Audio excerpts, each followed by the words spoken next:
Halo sob, balik lagi di Bantu Sobat. Dan di video kali ini saya ingin menginformasikan kepada teman-teman semua bahwa Samsung A7 2018 saat ini sudah mendapatkan upgrade ke Android 10 atau Android Q.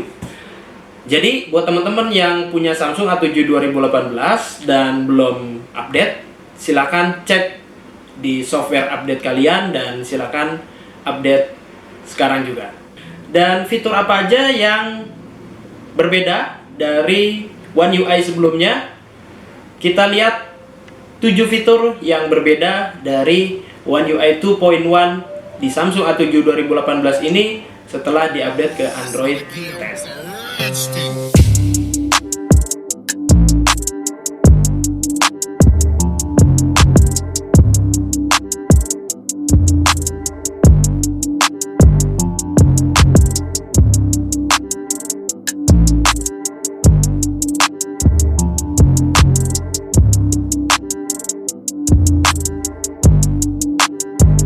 Oke sob, fitur pertama adalah screen recording. Jadi kalau kita lihat di sini, teman-teman bisa langsung mengaktifkan screen recording dari control center langsung. Dengan cara pertama adalah teman-teman men-swipe dari atas seperti ini. Kemudian teman-teman aktifkan screen recorder yang ada di tombol control center ini. Jadi cukup mengaktifkan, ditekan, kemudian dia akan merekam sendiri, teman-teman.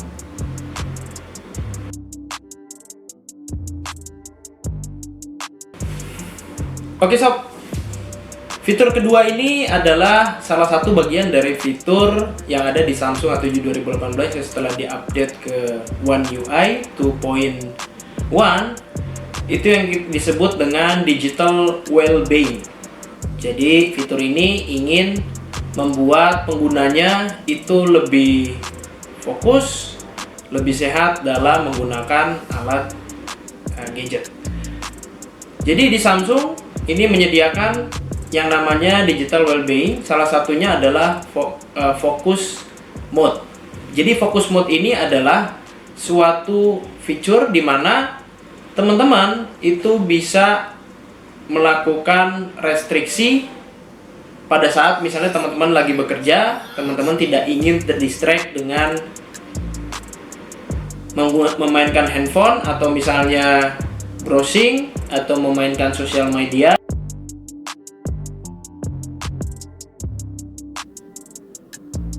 Oke, jadi pada saat kita membuka handphone, kita swipe dari atas ke bawah, kemudian teman-teman bisa klik tombol setting, ya, yang tombol bergerigi ini. Kemudian setelah masuk ke tombol setting, teman-teman cari yang namanya digital well-being and parental controls. Kemudian setelah itu kita klik. Di sini teman-teman bisa melihat seberapa lama teman-teman mengakses satu aplikasi, ya. Nah ini, teman-teman klik yang namanya focus mode. Jadi kalau teman-teman lagi bekerja, misalnya tidak ingin terdistract, teman-teman bisa mengklik work time. Setelah itu teman-teman bisa menambahkan apa aja aplikasi yang bisa teman-teman pakai kalau sedang bekerja. Oke, kita klik di tombol add.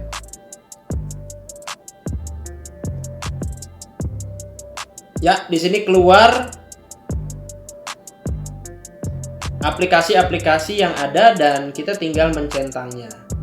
Oke, kalau misalnya pada saat bekerja, misalnya teman-teman milih Excel, ya. Kemudian teman-teman milih misalnya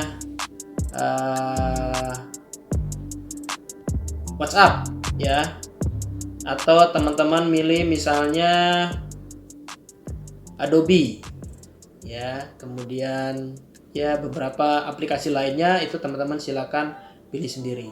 Setelah selesai memilih, teman-teman bisa menekan done dan di sini terpampang icon-icon dari apps-nya. Setelah itu baru di start. Jadi teman-teman, setelah kita mengaktifkan work mode, ini semua aplikasi yang tadi tidak dipilih oleh teman-teman sekalian ditambahkan ke work mode itu tidak akan bisa diakses teman-teman, kecuali hanya aplikasi yang tadi sudah dipilih. Jadi yang tidak bisa dipilih ini berwarna grey ya. Sini kita bisa diklik ya. Nah, ini keluar. Jadi kita tidak akan bisa terdistract dengan aplikasi lainnya. Bahkan teman-teman bisa menyeting tidak membuka sosial media pada saat sedang bekerja.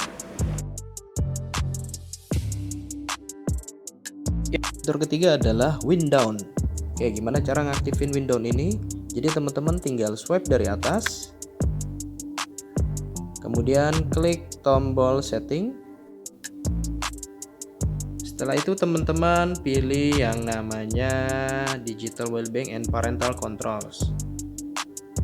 Setelah itu teman-teman cek wind down ya, klik di tombol yang ada tulisannya wind down.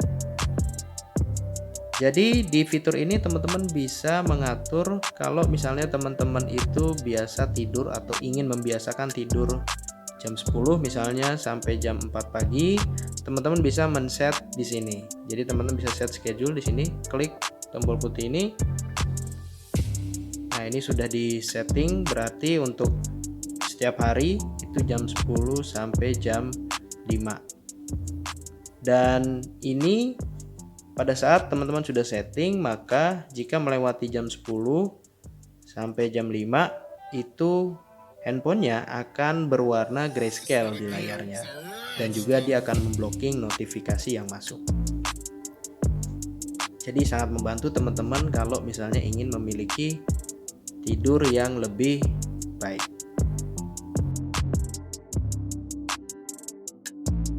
Keempat, yang ada di Samsung A7 2018 setelah diupdate ke One UI 2.1 dan Android 10 itu adalah fitur yang dinamakan dengan app timer. Jadi dengan fitur ini teman-teman bisa mengatur berapa lama teman-teman akan menggunakan aplikasi yang ada di handphone teman-teman semua. Jadi misalnya kalau teman-teman terlalu banyak nonton YouTube atau terlalu banyak scrolling untuk Instagram atau terlalu banyak untuk WhatsApp dan teman-teman rasa perlu dibatasi atau seperti apa, teman-teman bisa membatasinya. Gimana cara membatasinya? Dengan app timer begini teman-teman. Jadi fitur ini masih masuk ke digital wellbeing juga teman-teman. Jadi dari swipe dari atas teman-teman bisa langsung klik setting, kemudian cari lagi digital wellbeing ya, dan setelah itu teman-teman klik yang namanya app timers. Klik app timers, kemudian dia akan muncul berbagai macam aplikasi yang teman-teman sering buka ya. Seperti di sini teman-teman bisa lihat ada YouTube, Instagram, dan WhatsApp. Nah, ini teman-teman bisa atur misalnya YouTube teman-teman maksimal misalnya dalam satu hari katakanlah 1 jam misalnya. Teman-teman bisa klik di sini. Kemudian Instagram misalnya 1 jam. Dan setelah itu akan tersetting teman-teman. Dan dia akan terreset itu pada tengah malam. Jadi pada saat sudah lewat tengah malam masuk ke hari berikutnya itu teman-teman bisa atur kembali. Nah, fitur kelima adalah parental control. Jadi fitur ini memungkinkan untuk orang tua itu mengontrol apa aja yang diakses oleh anak-anaknya yang sering bermain gadget. Di atas, kemudian teman-teman klik setting, ya, lambang setting, kemudian ke digital wellbeing and parental control. Setelah terbuka, teman-teman scrolling ke bawah, paling bawah ada namanya parental controls, ya. Kita klik. Nah, di sini terlihat bahwa ini dibantu juga dengan yang namanya Google Family Link. Jadi memungkinkan handphone ini terkait nanti dengan handphone yang misalnya punya orang tua. Misalnya handphone ini dipakai sama anaknya. Oke, misalnya kita klik Get Started. Sorry, nyalain dulu. Oke, nah ini. Jadi siapa yang menggunakan handphone ini? Misalnya Child Outrin, ya. Kemudian kita next. Ini lagi proses untuk download ya. Oke, setelah muncul seperti ini, teman-teman silakan klik, misalnya teman-teman sebagai parent atau orang tua, klik sini ya, kemudian install Family Link. Oke, kita get Family Link di Google Play Store. Oke, nah ini akan muncul aplikasi Google Family Link for Parents. Oke, kita tunggu. Jadi setelah muncul untuk Google Family Link-nya ya, setelah terinstall. Oke, sudah selesai downloadnya, kita klik. Dan kemudian teman-teman bisa nge-set ya. Bisa blok atau mana aja apps yang boleh digunakan dan tinggal get started. Oke, itu teman-teman untuk parental control.